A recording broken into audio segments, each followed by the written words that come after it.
Digital એરેસ્ટના આરોપીને વલસાડ લવાયો. શિક્ષક પાસેથી 36 લાખ પડાવ્યા. વલસાડ પોલીસે આરોપીનો દિલ્હી પોલીસ પાસેથી કબજો મેળવ્યો. વલસાડ તાલુકાના શિક્ષક પાસે મુંબઈ સાયબર ક્રાઇમ તરીકે ઓળખ આપી ઠગોએ કાવતરું રચી ડિજિટલ અરેસ્ટમાં રાખી ઠગાઈ કરી હતી. આરોપીઓએ ફરિયાદી કરતાના આધાર કાર્ડનો ઉપયોગ કરાઈ રહ્યો છે એમ કહી તેને ધમકી આપી કે તે મની લોન્ડરિંગ કેસમાં સંડોવાયેલો છે. આરોપીઓએ નવાબ મલિકના કેસમાં સંડોવણી બતાવી 37 લોકો પકડાઈ ચૂક્યા છે અને ફરિયાદ કરતા 38માં શંકાસ્પદ તરીકે ધરાવાયા હોવાનું જણાવી બિનજામીન વોરંટ જાહેર થયો છે એમ કહ્યું હતું અને 36 લાખથી વધુ પડાવ્યા હતા. આ આરોપીનો વલસાડ પોલીસે દિલ્હી પોલીસ પાસેથી કબજો મેળવ્યો છે.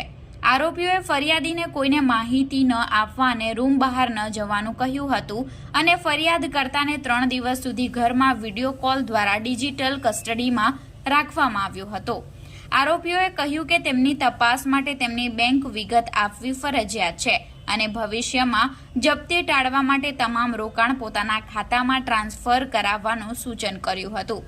આમ ફરિયાદ કરતાએ પોતાના એક્સિસ બેંક અને SBI બેંક ખાતાની વિગતો આપી હતી અને કુલ રૂપિયા 36.30 લાખ અલગ અલગ બેંક ખાતામાં ટ્રાન્સફર કર્યા હતા, જે પૈકી એક્સિસ બેંક ખાતામાંથી રૂપિયા 27.50 લાખ HDFC બેંકના એક પંકજ ટ્રેડર્સ નામના ખાતામાં RTGS દ્વારા ટ્રાન્સફર કરવામાં આવ્યા હતા. ઠગોએ પોતાને અધિકારી દર્શાવી તેમના પુત્રને પણ મની લોન્ડરિંગ કેસમાં સંડોવાવાનો ભય બતાવી વધુ 9.80 લાખની માંગણી પણ કરી હતી.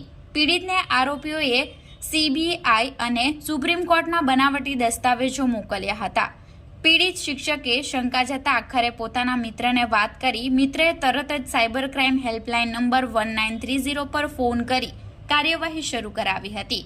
આ કેસમાં દિલ્હી પોલીસની અન્ય તપાસમાં જાહેર થયું કે એક બેંક ખાતેદારના ખાતામાં ટ્રાન્સફર થયેલા 27.50 લાખનો આરોપી ઝડપાયો છે, જેને દિલ્હીના કસ્ટડી ટ્રાન્સફર વોરંટ હેઠળ વલસાડ લાવવામાં આવ્યો છે અને વધુ કાર્યવાહી હાથ ધરી છે.